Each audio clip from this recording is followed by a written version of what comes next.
फातिमा की रानी माँ, प्रभु यीशु की माँ, आसरा तू ही है माँ।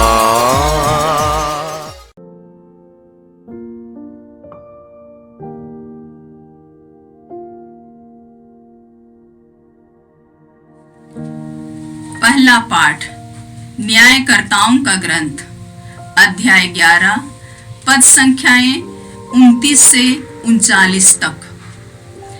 उस समय प्रभु के आत्मा ने इफ्ताह को प्रेरित किया। इफ्ताह गिलआद और मनसे को पार कर गिलआद के मिस्पा नामक स्थान पहुंचा और वहां से अम्मोनियों के यहाँ आया। इफ्ताह ने यह कहते हुए प्रभु के सामने यह मन्नत मानी, यदि तू अम्मोनियों को मेरे हवाले कर देगा और मैं सकुशल लौटूंगा, तो जो पहला व्यक्ति मेरी अगवानी करने मेरे घर से निकलेगा वह प्रभु का होगा और मैं उसकी होम बलि चढ़ाऊंगा। इफ्ताह अम्मोनियों के विरुद्ध युद्ध करने निकला और प्रभु ने उसको उसके हवाले कर दिया। इफ्ताह ने अरायोर और मिथेन के आसपास तक 20 नगरों को जीता और आबेल करामीम तक अम्मोनियों को बुरी तरह पराजित कर दिया। इस प्रकार अम्मोनी लोग इस्राएलियों के अधीन हो गए। जब इफ्ताह मिस्पा में अपने यहाँ लौटा तो उसकी पुत्री द्वार से निकलकर डफली बजाते और नाचते हुए उसकी अगवानी करने आई। वह उसकी अकेली संतान थी। उसके सिवा इफ्ताह के ना तो कोई पुत्र था और ना कोई पुत्री। इफ्ताह ने उसे देखते ही अपने वस्त्र फाड़ कर कहा, हाय बेटी, तुमने मुझे मारा है, तुमने मुझे महान संकट में डाल दिया है। मैं प्रभु को वचन दे चुका हूँ, मैं उससे वापस नहीं ले सकता।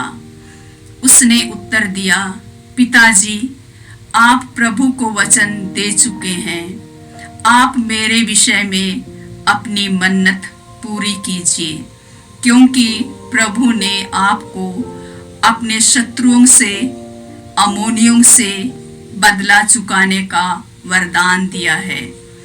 इसके बाद उसने अपने पिता से कहा, एक निवेदन है, मुझे 2 महीने का समय दीजिए, जिससे मैं पहाड़ पर जाकर अपने सखियों के साथ अपने कुंवारेपन का शोक मनाऊं। उसने उत्तर दिया, जाओ, और उससे 2 महीने के लिए जाने दिया। वह अपनी सखियों के साथ चली गई और उसने पहाड़ पर अपने कुंवारेपन का शोक मनाया। वह 2 महीने के बाद अपने पिता के यहाँ लौटी और उसने उसके विषय में अपनी मन्नत पूरी कर दी। यह प्रभु की वाणी है। ईश्वर को धन्यवाद। भजन अनुवाक्य। हे प्रभु, मैं तेरी आज्ञाओं का पालन करने आया हूँ। हे प्रभु, मैं तेरी आज्ञाओं का पालन करने आया हूँ। धन्य है वह मनुष्य जो प्रभु पर भरोसा रखता है और भटकने वाले विधर्मियों का साथ नहीं देता। अनुवाक्य। हे प्रभु, मैं तेरी आज्ञाओं का पालन करने आया हूँ। हे प्रभु, मैं तेरी आज्ञाओं का पालन करने आया हूँ। तूने ना तो यज्ञ चाहा और ना चढ़ावा, किंतु तूने मुझे सुनने के कान दिए। तूने ना तो होम मांगा और ना बलिदान, इसलिए मैंने कहा, देख मैं आ रहा हूँ। अनुवाक्य। हे प्रभु, मैं तेरी आज्ञाओं का पालन करने आया हूँ। हे प्रभु, मैं तेरी आज्ञाओं का पालन करने आया हूँ। मुझे धर्म ग्रंथ में यह आदेश दिया गया है कि मैं तेरी आज्ञाओं का पालन करूं। हे मेरे ईश्वर, तेरी इच्छा पूरी करने में मुझे आनंद आता है। तेरा नियम मेरे हृदय में घर कर गया है। अनुवाक्य: हे प्रभु, मैं तेरी आज्ञाओं का पालन करने आया हूँ। हे प्रभु, मैं तेरी आज्ञाओं का पालन करने आया हूँ। मैंने सबों के सामने तेरे न्याय का वखान किया। तू जानता है कि मैंने अपना मुंह बंद नहीं रखा। अनुवाक्य: हे प्रभु, मैं तेरी आज्ञाओं का पालन करने आया हूँ। हे प्रभु, मैं तेरी आज्ञाओं का पालन करने आया हूँ। जय घोष। हालेलुया। आज अपना हृदय कठोर ना बनाओ, प्रभु की वाणी पर ध्यान दो। हालेलुया। प्रभु आप लोगों के साथ हो और आपकी आत्मा के साथ। संत मत्ती के अनुसार पवित्र सुसमाचार। हे प्रभु, तेरी महिमा हो। अध्याय 22 पद संख्याएं 1 से 14 तक। यीशु महायाजकों और जनता के नेताओं को फिर दृष्टांत सुनाने लगे।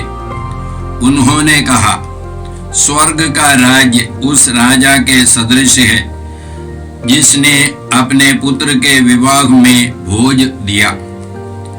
उसने आमंत्रित लोगों को बुला लाने के लिए अपने सेवकों को भेजा, लेकिन वे आना नहीं चाहते थे।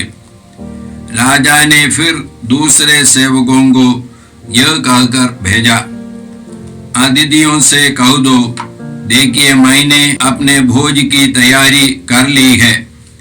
मेरे बैल और मोटे मोटे जानवर मारे जा चुके हैं। सब कुछ तैयार है, विवाह भोज में पधारिए। अतिथियों ने इसकी परवाह नहीं की। कोई अपने खेत की ओर चला गया तो कोई अपना व्यापार देखने।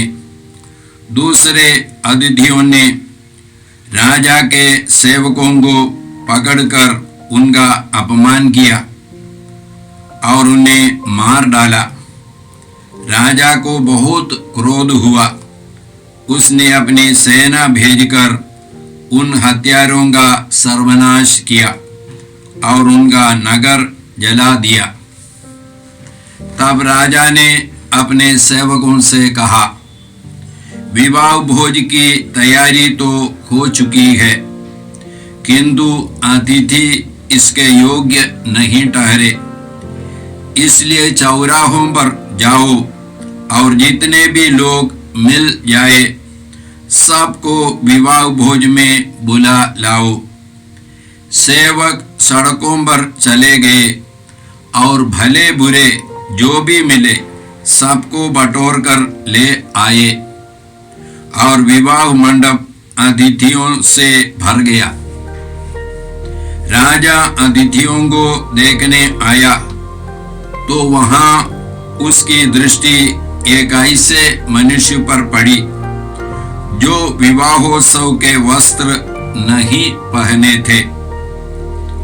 उसने उससे कहा, भाई, विवाहोत्सव के वस्त्र पहने बिना तुम यहाँ कैसे आ गए? वह मनुष्य तो चुप रहा। तब राजा ने अपने सेवकों से कहा, इसके हाथ पैर बांधकर इसे बाहर अंधकार में फेंक दो। वहां वे लोग रोएंगे और दांत पीसते रहेंगे, क्योंकि बुलाए हुए तो बहुत है पर चुने हुए थोड़े हैं। यह प्रभु का सुसमाचार है। हे क्रिस्त, तेरी स्तुति हो। क्रिस्त में प्यारे भाई बहनों, आज का पहला पाठ हम लोगों ने न्यायकर्ताओं के ग्रंथ से सुना। वहां पर यिफ्तह नामक एक न्यायकर्ता अम्मोनियों के विरुद्ध युद्ध करने के लिए जा रहा है। उसके पहले उसने एक शपथ खाई। शपथ यही है कि यदि युद्ध में उसको विजय मिलेगा तो वह वापस आते वक्त अपने घर से जो भी लोग निकल करके उसको स्वागत करेगा, उस व्यक्ति को होम बलि के रूप में वह समर्पित करेगा। और वास्तव में युद्ध में उसको विजय मिली और वह वापस आते वक्त उसके घर से उसकी एकलौती बेटी उसको स्वागत करने के लिए निकली।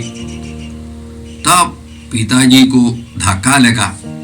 उसने शपथ खाई है और जब बेटी को पता चला पिताजी ने इसी प्रकार का एक शपथ खाई है, तो बेटी ने कहा, आप अपनी शपथ पूरा कीजिए, लेकिन मुझे 2 महीने का समय दीजिए।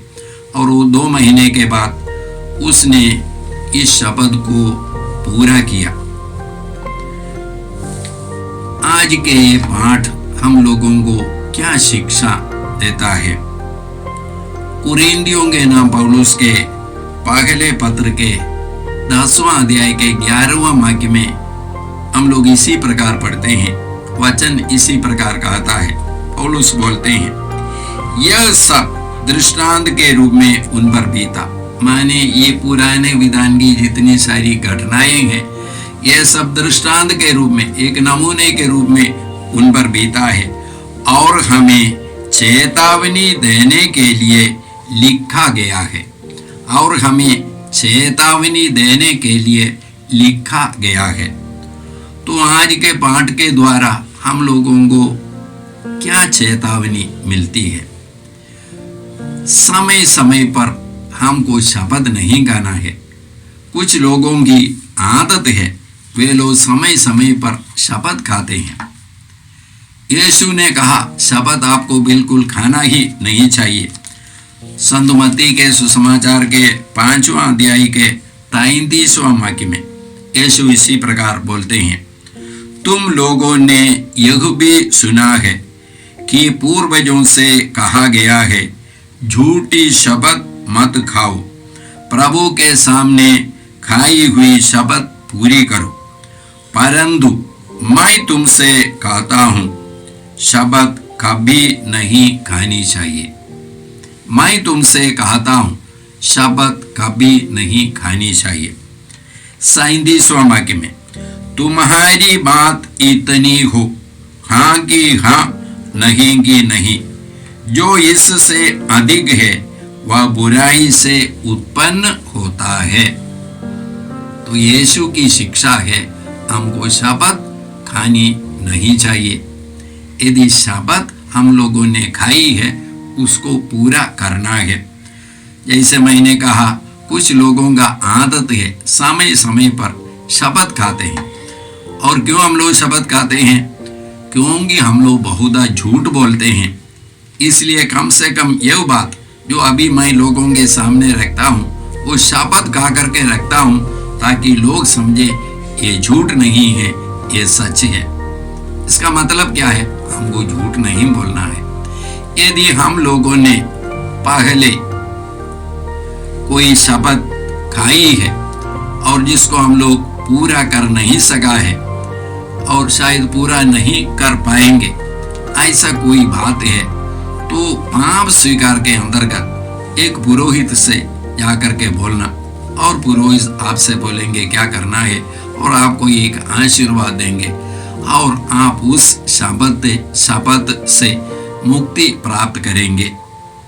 आज के सुसमाचार में हम लोगों ने यीशु के एक दृष्टांत को सुना।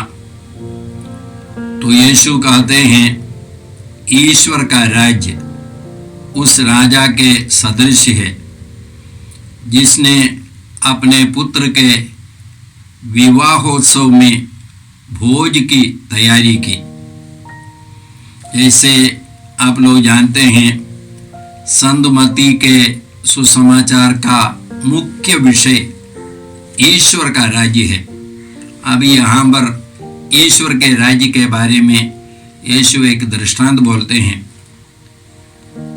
भोज को तैयार करने के पहले लोगों को निमंत्रण दिया था और भोज की तैयारी हो गया। उसके बाद फिर सेवकों को राजा ने भेजा यही खबर देकर कि भोज की तैयारी हुई है, आप लोग आ जाए। तब जितने सारे लोगों को निमंत्रण मिला था वे लोग कहे, कुछ लोग खेत में चले गए, कुछ लोग अपना व्यापार देखने चले गए और कुछ लोगों ने क्या किया, सेवकों को पकड़ करके मारा पीटा और उनको मार डाला। जब राजा को इसके बारे में पता चला, राजा ने अपनी सेना भेज करके उन सबों को समाप्त किया और उनके शहर भी जला डाला। उसके बाद राजा ने अपने सेवकों से कहा, गलियों में चौराहों में जाकर जो भी लोग मिले, लूले लंगड़े अंधे, सबों को बुला करके लाओ और विवाह मंडप को भर दो। और वे लोग जाकर के सब लूले लंगड़े अंधे लोगों को बुला करके लाया और विवाह मंडप भर गया। तो अतिथियों को देखने के लिए जब राजा आए तब उसने देखा कि उन लोगों में एक व्यक्ति है जिसको विवाहोत्सव का वस्त्र नहीं है। उस समय की प्रथा के अनुसार विवाह भोज में भाग लेने के लिए विवाह का भोज जो तैयार करते हैं वह व्यक्ति सबों को मुफ्त में एक वस्त्र देता था। ये विवाहोत्सव का वस्त्र है, इसको पहन करके ही अतिथियों को अंदर आना है। लेकिन एक व्यक्ति ऐसा वस्त्र पहना नहीं है, तो उससे राजा ने पूछा, तुम्हारा विवाहोत्सव का वस्त्र कहाँ है? उसने कुछ नहीं कहा तो अपने सेवकों से कहा, इसको बांधो और बांध करके अंधकार में डालो, वहां पर वह दांत पीसेंगे और रोते रहेंगे। यह एक दृष्टांत है। एक दृष्टांत ईश्वर के राज्य के बारे में है। जैसे मैंने कहा, जो लोग, जो अतिथि लोग जो पहले बुलाए गए थे, वे लोग कौन थे? वे लोग यहूदी लोग थे। ईश्वर की मुक्ति योजना पहले से उनको मिली थी। जब यीशु आए, मुक्तिदाता आए, मसीह आया, उन लोगों ने यीशु में विश्वास नहीं किया। क्यों विश्वास नहीं किया? उनका विचार और उनका दृष्टिकोण इस्राएल के राज्य के बारे में था। वे लोग इस दुनिया के एक राज्य के बारे में सोच रहा था, इसलिए वे लोग सब दुनियादारी में चले गए। और यीशु आकर के ईश्वर के राज्य की घोषणा की। समय पूरा हो चुका है, ईश्वर का राज्य निकट आ गया है, पश्चाताप करो और सुसमाचार में विश्वास करो। और उन लोगों ने यीशु में विश्वास नहीं किया और जिन नबियों को, सेवकों को भेजा, उन सबों को उन लोगों ने मार डाला। और कौन लोग हैं? लूले लंगड़े सब, माने दुनिया के पापी लोग, हम लोग हैं। हम लोगों को जबरदस्ती ईश्वर ने बुलाया और बुला करके ईश्वर ने हम लोगों को ये विवाहोत्सव का वस्त्र दिया। जैसे हम लोग जानते हैं, बाइबल में वस्त्र माने क्या है? पवित्रता का चिन्ह है। जब आदम और हेवा ने पाप किया तब उनका पहला अनुभव था, हम लोग नंगे हैं, माने हमको वस्त्र नहीं है, पवित्रता नहीं है। हमारी जो पवित्रता थी वो समाप्त हो गया, वो खो गया। तो यही अनुभव, ये पवित्रता, यही के विवाहोत्सव का वस्त्र, ये हम लोगों को ईश्वर मुफ्त में देते हैं। हमको इसके लिए कोई मेहनत करने की जरूरत नहीं है। इसके लिए हम लोगों को विश्वास करना है। एफेसियों के नाम पत्र 2 अध्याय 8वां और 9वां वाक्य। उसी की कृपा ने विश्वास द्वारा आप लोगों का उद्धार किया है। ये आपके किसी पुण्य का फल नहीं, ये आपके किसी कर्म का पुरस्कार नहीं, कहीं कोई भी अपने में गर्व करे। ये मुफ्त का पुरस्कार है। मुक्ति मुफ्त में ईश्वर हम लोगों को देते हैं। ये मुक्ति एक व्यक्ति है। हम लोग संत लूकस के सुसमाचार के 19वां अध्याय में पढ़ते हैं, जाके उसके घर में जाकर के यीशु ने क्या कहा, आज इस घर में मुक्ति का आगमन हुआ है। आज इस घर में मुक्ति का आगमन हुआ है। ये मुक्ति कौन है? यीशु है। जो खो गया था उसी को खोजने और बचाने मानव पुत्र आया है। तो यीशु में विश्वास करना यही मुक्ति है। और जिन लोगों को पहले ये संदेश सुनाया गया था वे लोग स्वीकार नहीं किया, और दूसरे लोग, जो लोग लूले लंगड़े, जो सब पापी लोग, उन लोगों ने विश्वास किया और हम लोगों को ईश्वर ने यीशु के द्वारा मुक्ति दी है। इसके लिए हम लोग प्रभु को धन्यवाद देते हैं। हे परमपिता ईश्वर, आज के तेरे वचनों के लिए हम तुझे धन्यवाद देते हैं। मुक्ति के वरदान के लिए हम लोग धन्यवाद देते हैं। विश्वास की कृपा के लिए हम लोग धन्यवाद देते हैं। हे परमपिता ईश्वर, इस विश्वास में बढ़ने के लिए सभी लोगों को, विशेष करके इन दिनों जो लोग तेरे वचनों को पढ़ते हैं, सुनते हैं, घोषणा करते हैं, उन सबों को कृपा मिले, पिता और पुत्र और पवित्र आत्मा के नाम पर, आमीन। जय यीशु क्रिस्त में प्रिय भाई और बहनों, प्रभु यीशु ने हमें आदेश दिया है संसार के कोने कोने में जाकर सारी सृष्टि को सुसमाचार सुनाओ। सुसमाचार सुनने के लिए और सुनाने के लिए एक अच्छा मौका है।